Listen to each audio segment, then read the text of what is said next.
Svi ambasadori zemalja članica Saveta bezbednosti pozdravili su nastavak dijaloga Beograda i Prištine pod pokroviteljstvom Evropske unije u nadi da će u skorijoj budućnosti naći sveobuhvatno rešenje prihvatljivo za obe strane.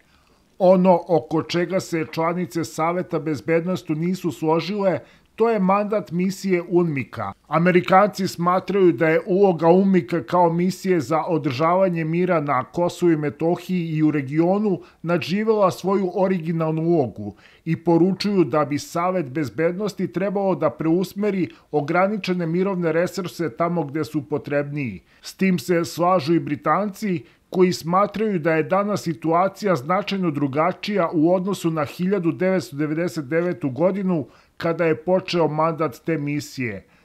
Tom stavu usprotivili su se predstavnici Rusije i Kine, koji su istakli da UNMIK smatraju ključnom međunarodnom misijom na Kosovu i Metohiji. Vidimo pokušaje Prištine da izgura misiju Ujedinjenih nacija sa Kosova. Vidimo pokušaje da se formira kosovska vojska.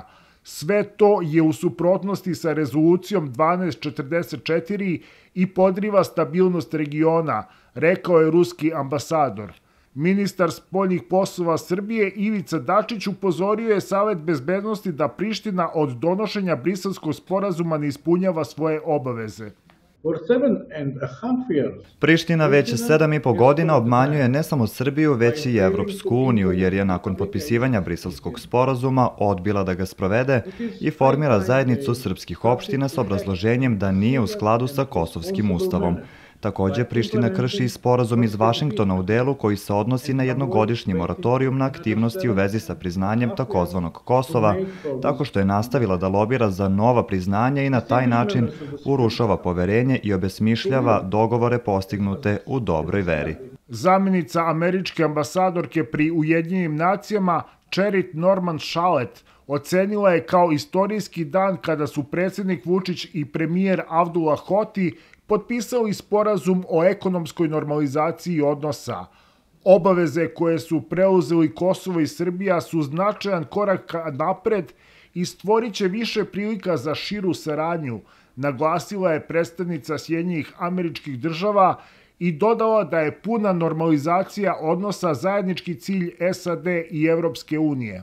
4. septembra svet je svedočio zaista istorijskom događaju u Beloj kući. Predsjednik Trump ugostio je srpskog predsjednika Vučića i kosovskog premijera Hotija, koji su potpisali istorijski sporazum o normalizaciji ekonomskih odnosa. SAD pozdravljaju sjajno liderstvo koje su pokazali Vučić i Hoti u unapređenju odnosa između njihovih zemalja. Ti lideri pokazali su izuzetnu hrabrost nastavkom pregovora.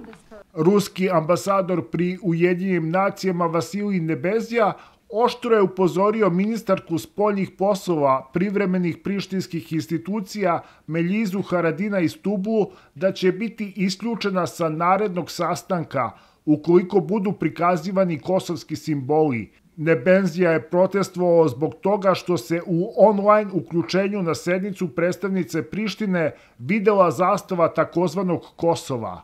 Uslovi pod kojima predstavnici Kosova mogu da učestvuju na sednicama Saveta bezbednosti su jasno postavljeni, rekao je ambasador Rusije koja predsedava Savetom bezbednosti.